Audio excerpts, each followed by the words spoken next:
Welcome to the Present and Sober podcast with your hosts, Sam Goldfinch and Ellie Crow. If you want to make your life bigger, not smaller, then this is the podcast for you. If you can sense that you're destined for more and you're curious about how drinking could be holding you back, listen in and come on this journey with us.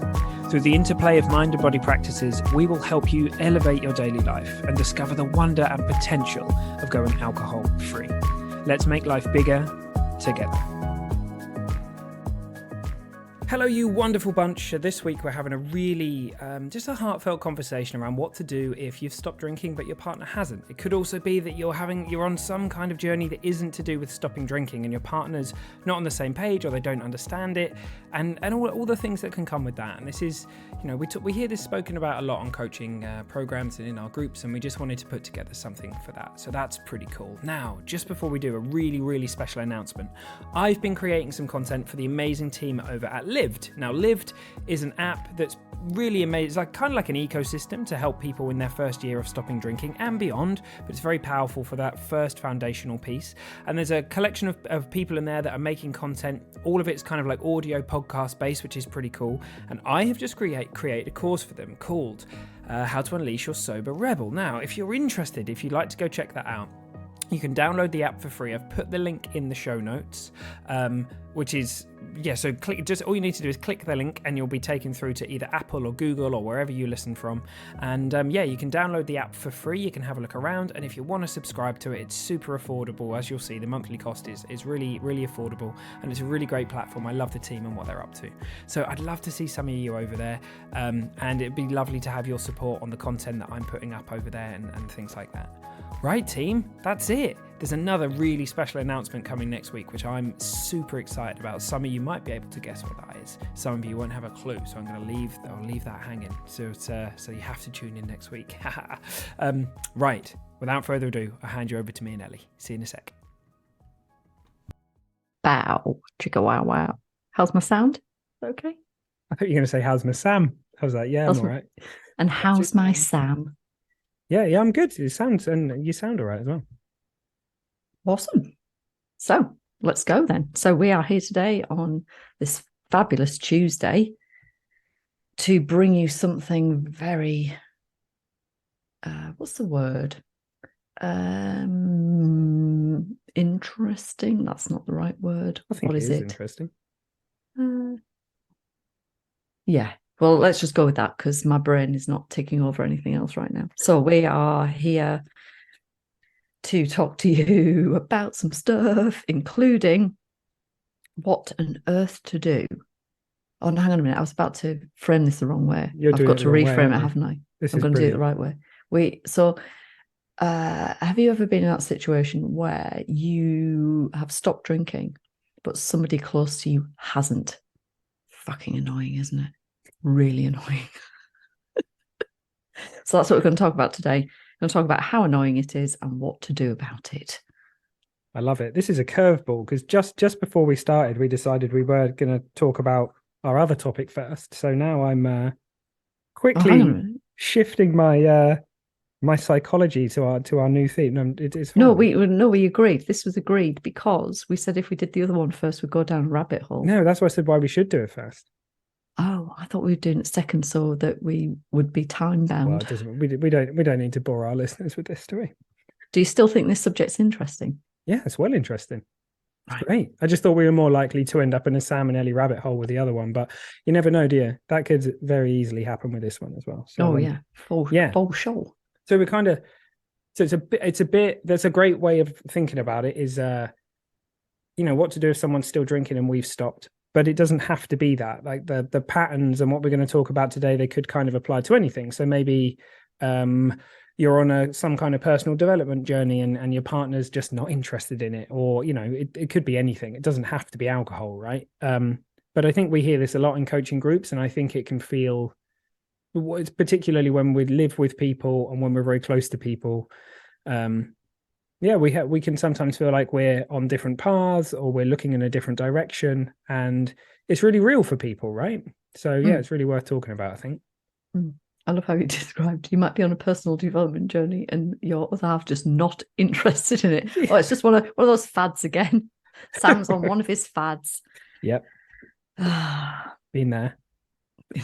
I'm trying to figure out my mic. I cannot get used to this new microphone. Anyway, sorry people if I'm. I think we're all good. All the things that people don't need to know about. They're discovering. We're discovering. Yeah, it's a realm of discovery. Right, where are we going to start then, Mr. Sam, with this one?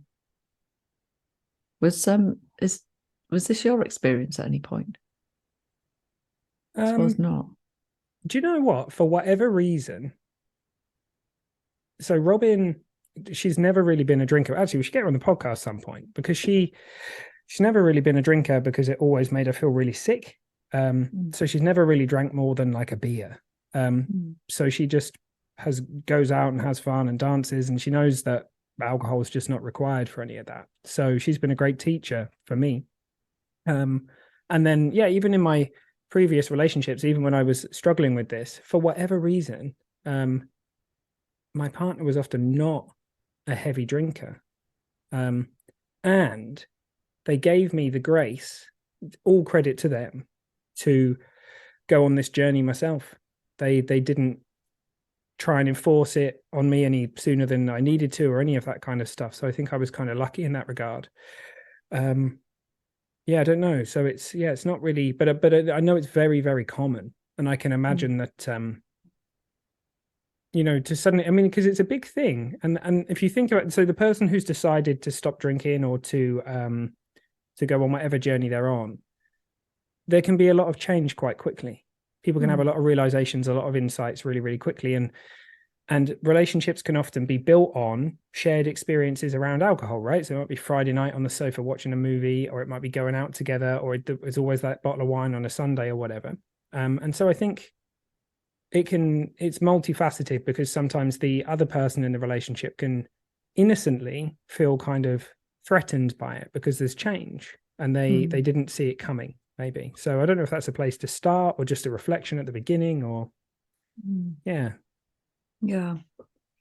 But I'm just thinking back to when I stopped, and so this was December going into January, and at the time, my husband decided he was doing dry January, and I remember him going off to this conference, big business conference, somewhere in Europe, and I'm thinking, there's fucking no chance there's no chance he's coming back from that sober. No, like zero chance, because it was a huge event, and he had to present in front of hundreds of people and all of this.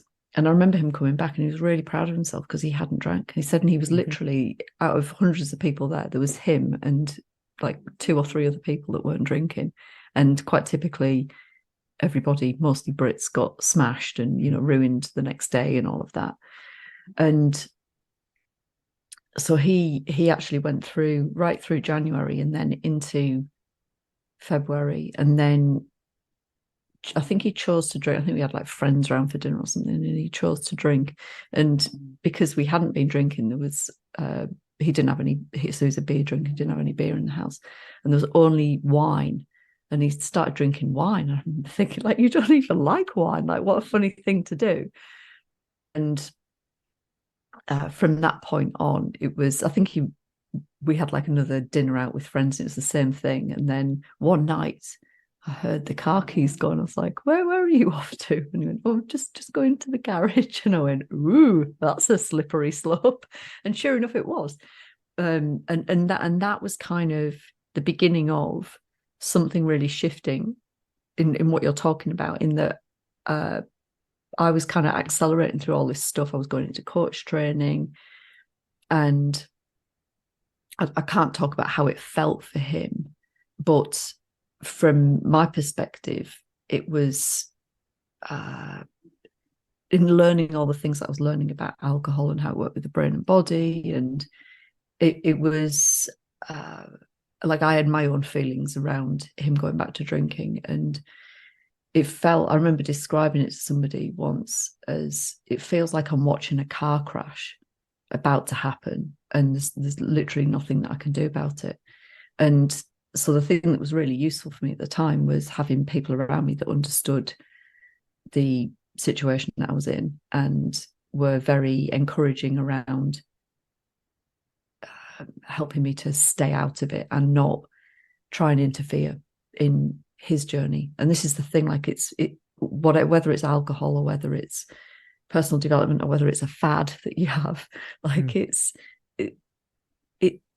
we have to allow for that separation. We have to allow for each of us to coexist with our own experiences, and nothing is either better or worse than another. It just is as it is. And where this whole podcast came from was a question that somebody brought up to me, and it was so interesting the way that they brought it up, because right there in the question was the big neon arrow pointing to, well, there's the resistance. The resistance is right there in that you have an expectation or a will for something to be other than it is, and possibly even a sliver of judgment around how it should be. And of course that's where our suffering comes from. So there's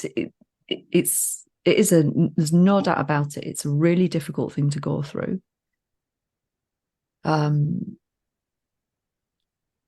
the easiest route through it is the one I was counseled through, which is to try and let go of orchestrating it somehow, because you're not going to. It's not down to you.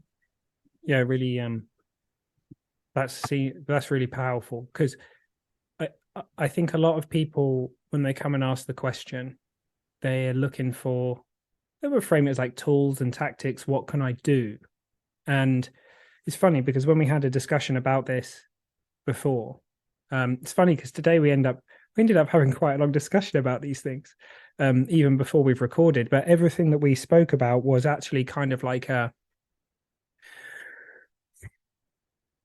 it was like a how can we raise our level of understanding, more like a philosophical questions around what's happening and being in love and understanding and looking at the fact that we're in separate reality tunnels, rather than tools and tactics so that we can cut all those kinds of things. Because I think a lot of us, we've got those, we're not, there are plenty, and some of them can be helpful, and we can set boundaries and stuff. But I think what you've said about not orchestrating it and trusting something bigger than you, actually trusting who you really are to guide you on it, is really powerful. Like, you need a lot less than this. You don't need any more. I think a lot of people think they need something extra to be able to navigate this, and actually I think you need a lot less than that. And so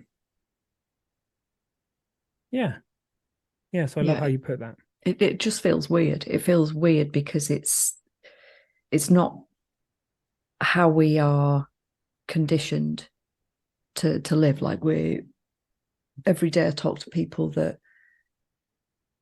just like me, have this illusion of control. We're somehow in control of what's going on. And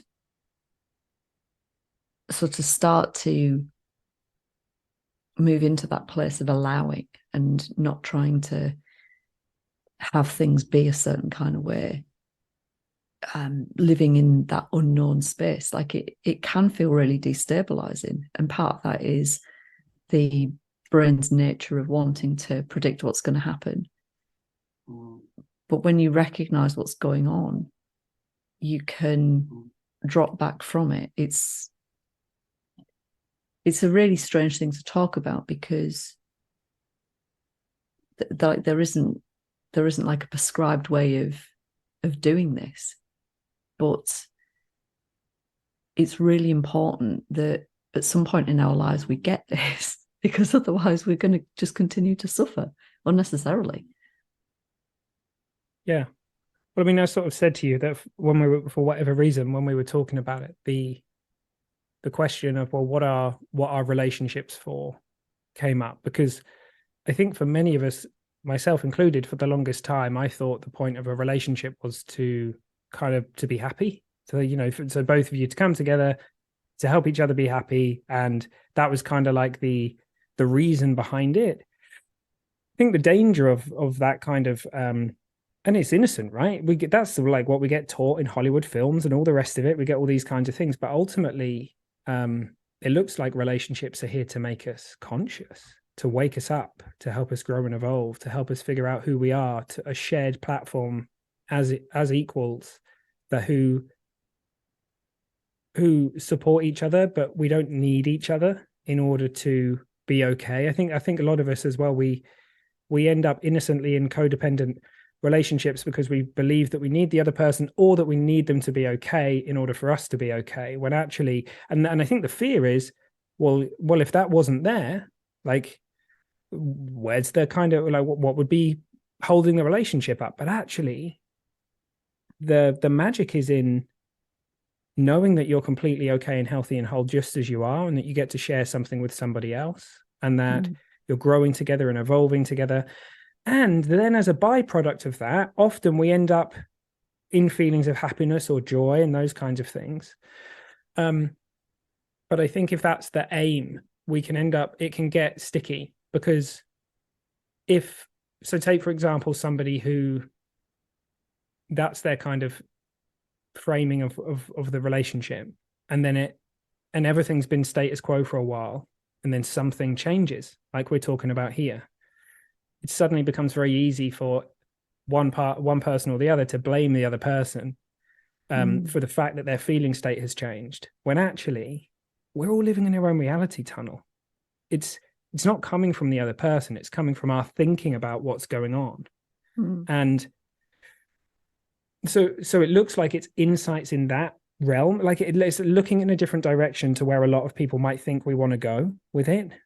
Because I think underneath the thing that a lot of people want, which is how could I try and get my partner to also be where I am? Yeah.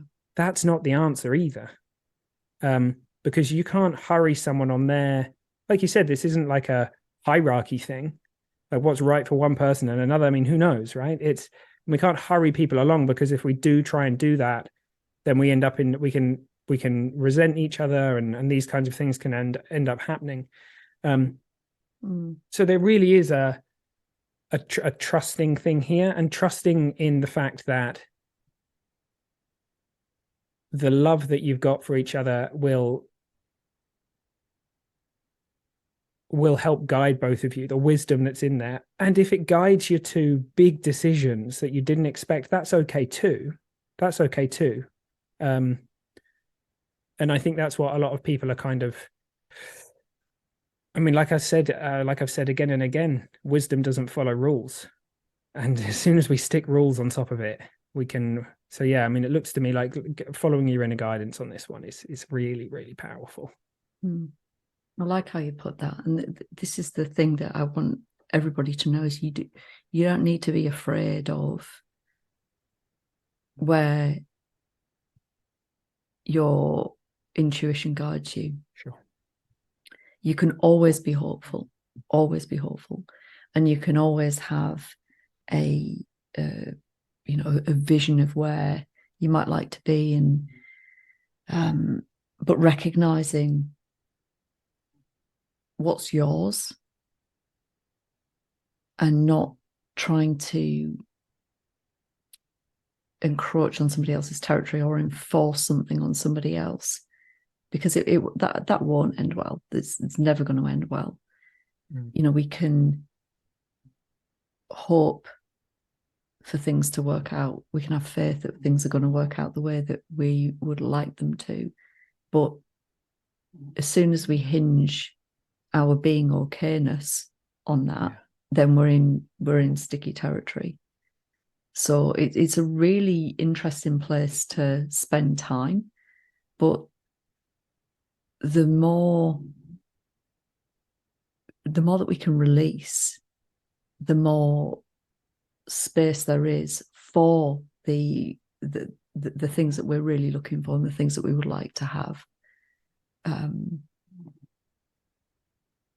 But I don't want anybody to be afraid of it, because this is the thing, like you look ahead and you start to make up all of the scenarios of what might happen again. Like that's the brain's job, is to predict, to do that. But that's not helpful. It typically all that does is put more stuff in the way, creates more energy that is it thickens everything, and like things are going to be the way that they're going to be, and you can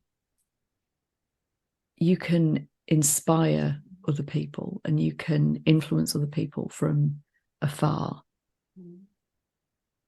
but it's going to be far more effective if it's done from like your seat of intention as opposed to some cognitive processing and problem solving and trying to make things be a certain kind of way. Yeah, it looks like almost like a soul to soul thing. Because if you think about it, like if you think about this sort of levels of communication, there's the level of communication at words. Hang on 1 second. Coughing, it's not really like me. But there's also this like,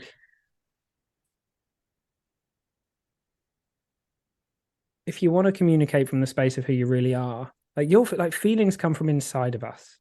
Our partners are not powerful to generate feelings. We have beliefs and assumptions and all that kind of stuff going on, and it generates stuff for us. But the moment we start to see that we're in the middle of our own reality, and that we're not a victim of any of the circumstances that we happen to find ourselves in, our feelings are coming from inside of us, things start looking really, really different. And if you're on a journey to be alcohol free and you're glowing from it, and you're finding yourself at home more, you're feeling more peaceful, you're feeling more joyful, that without a doubt, like the kind of natural vibration that kicks off is if your partner is ready to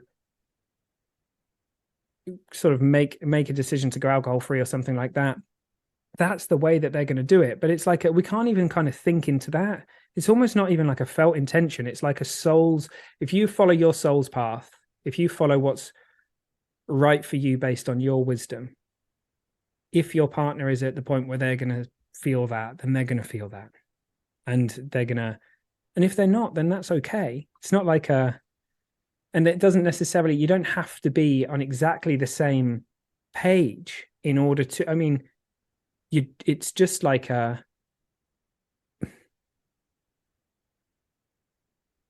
guess a nice way of framing this would be, I think I said to you before the call, I heard this on a call once and it really struck a chord with me, that if someone's like, for me, for example, I like, going and building the business and doing the podcast and doing all these things, and I've got all these ideas. Robin she's not kind of drawn to those things. She's drawn to completely different stuff, but she's my biggest fan and I'm her biggest fan. And I don't need her to, be understanding all that stuff and coming on all these coaching calls, and she's on her own journey and I really respect it. And I think I've got so much to learn from her because we see the world like really differently. And that's really beautiful and that's really amazing. And I think in previous relationships that I've had, both romantic and, with family or whatever, I've sort of felt that my role was to try and make the other person see the world like me, when actually it's curiosity about how they see the world and then connecting at the level where everyone's the same. That's the kind of magic of it. And all that said, I think it's just to kind of underline again and again and again what you said, that this is not it's not cognitive. If your light starts shining brighter, someone else, they'll be like, whoa, like I can't believe the change in you. And yeah, they may well just be like, I'm doing it too. Like I'm coming. I want what you've got, right? And if that isn't the case, then there's nothing wrong with that either. Sure. Other than the experience that you create for yourself. What you said something a little while ago about growing together, but we can grow separately too. Yeah. And that doesn't mean that there's no connection, but it might be a different form of connection. So what can be helpful is moving out of any rigid view of any relationship in your life, of how it is, how it should be, because everything, as we talk about a lot, it's all transient. Things are going to shift and change, and the more flexible that you can be, the more accommodating you can be, the more that you can take that stance of allowing, then it's going to be an easier ride all the way around. And you've got more chance of having points of connection. The points of connection might look very different. So in my life right now, my points of connection with my husband, very different. And it's not to say that anything's good or bad or worse than or better than. It's different. We've grown separately, and we've grown together in a very different way. And seeing the beauty in that, and being able to it's almost like putting your arms around it, like it's a sacred, wonderful thing. But on the surface, it might look really turbulent, or really cataclysmic. Separation. Wow, that's a big thing. Well, yeah, it is. In one sense, it is. It's a fucking massive thing. But on the other hand, for each of us to be able to grow in the way that we're meant to individually, and then have this new coming together, this new point of connection, then it doesn't negate the difficulty, the challenge, the emotional ride, but neither would I want it to. It's all just part of it.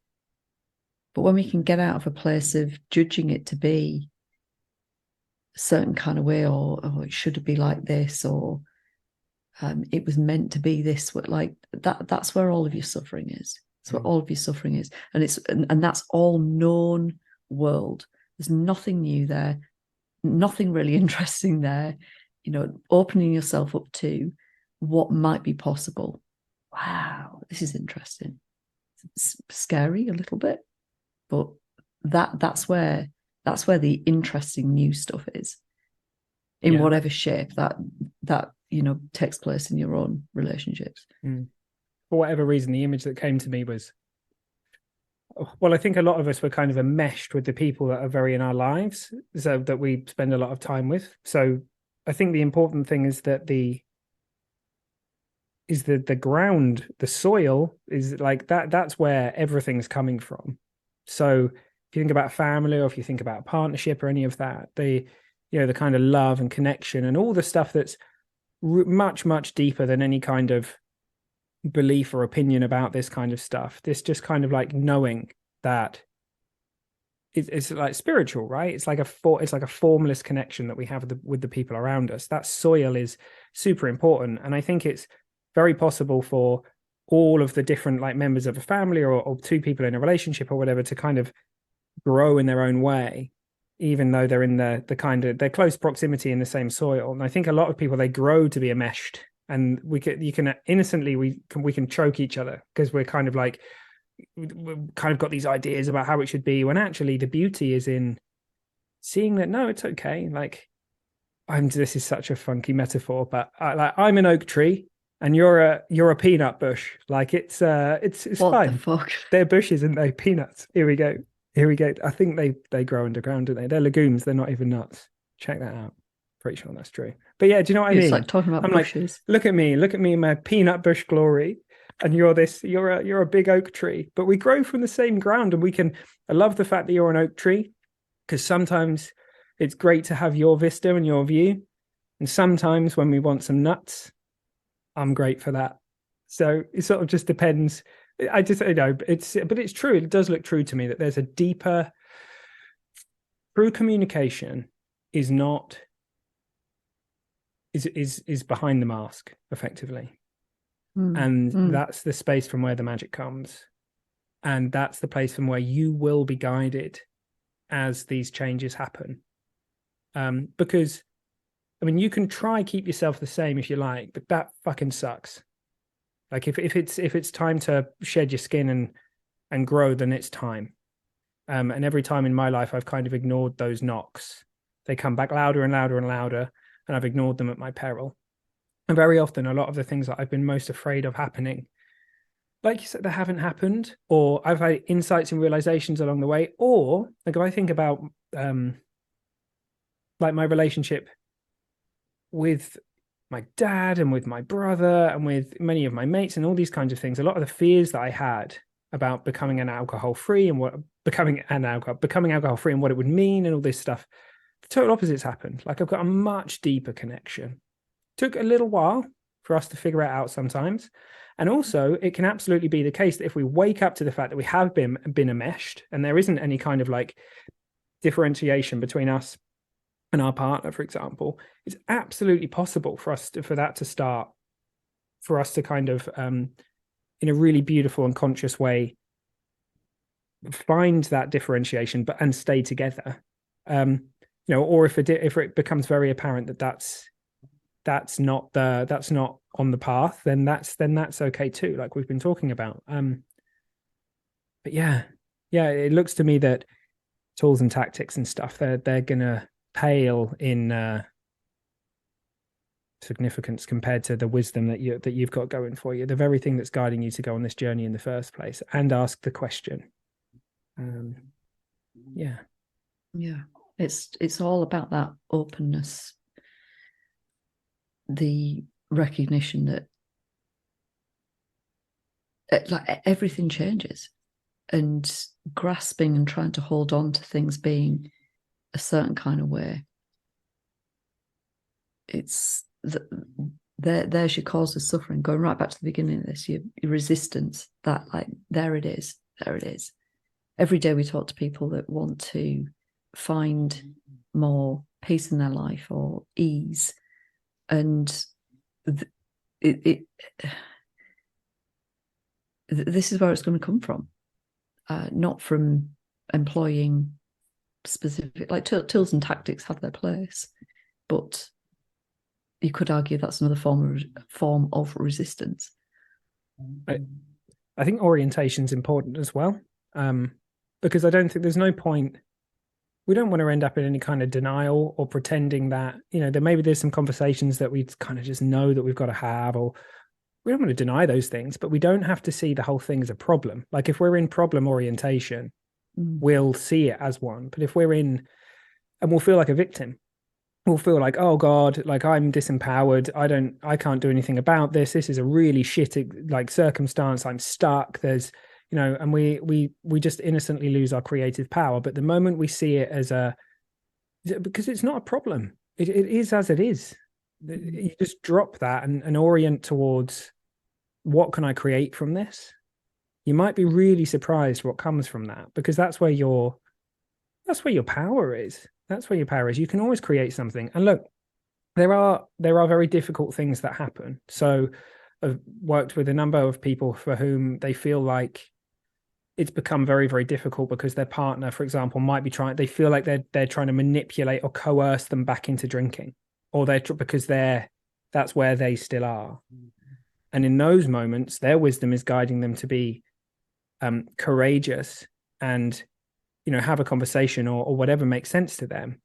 Like that can, like, there's no point pretending that it's always unicorns and rainbows. Like those kinds of things can happen. And it's very important to trust your gut with those sort of things, because that's not like we don't have to be okay with that. We don't have to, you know, we can create something positive, you know, create something for ourselves positive, even from those scenarios and those situations, as difficult as they might be. And if you're feeling lost in your head about it, and these are particularly difficult things sometimes, because sometimes the one person that we might talk to, suddenly we feel like we can't talk to them about it, and we can be very in our head about it, and then we're going to be innocently kind of a little bit disconnected from this wisdom space that we're talking to. So then it can be very powerful to just get it out, talk to somebody, talk to a coach, get into some kind of coaching group, talk to other people that have been through the same thing, that kind of stuff, just to give yourself a bit of space in your head, just so you can sort of feel that that kind of knowing underneath it. Mm.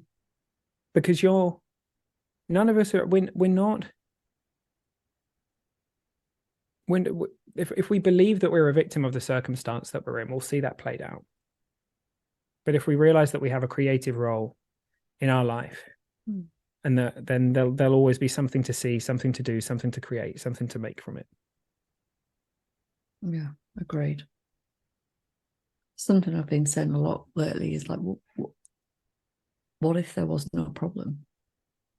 Because Great. this is as you said, the place that we orient from so often is like there's an issue here and something to be fixed. And it's not that there's never any action to be taken, but you can absolutely trust in that guidance.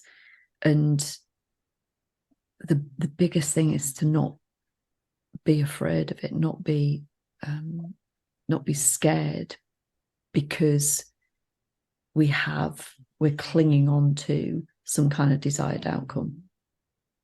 As soon as we can drop that, then there's nothing to be afraid of. You can walk towards it gently. Love it. Well, yeah, there we go. Don't think I've got much else to kind of say on that. I know that it's a much requested conversation, and I think for good reason, because it is a very common experience that people have, and hopefully people will have heard something in there that sparks something in them. But you got everything you need in order to figure these things out. No one is going to be able to give you the perfect solution and all those things, and those, it's going to come to you in those moments of where you're not lost up in your head. Like if you're like, for the more time you spend in your head trying to figure it out upstairs, it looks like it looks like that actually is really not the place where insight comes from. It's a really great place for doing sums and chopping stuff up and thinking about how to, I don't know, do stuff at work and all that kind of stuff. But this kind of stuff, this has got to come from a deeper space. This has got to come from you.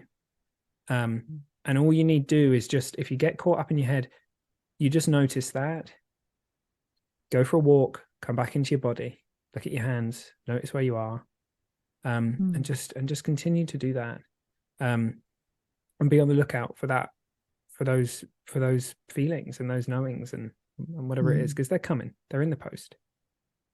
I think I heard I don't know, I think I might have heard Jamie say that, and it made me smile at the time. But I think with most of these things, we can trust. If you're looking in the direction, the insights are in the post. Like you can bank on that.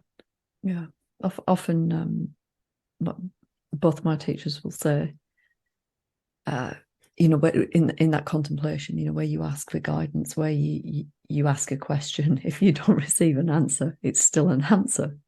And we can kind of, God knows, like in my recent weeks and months, there are certain things that I've been resisting in my own life to my own peril. And, I'd love to hasten those things along, or seemingly on the surface love to hasten those things along. But it's not a personal timeline.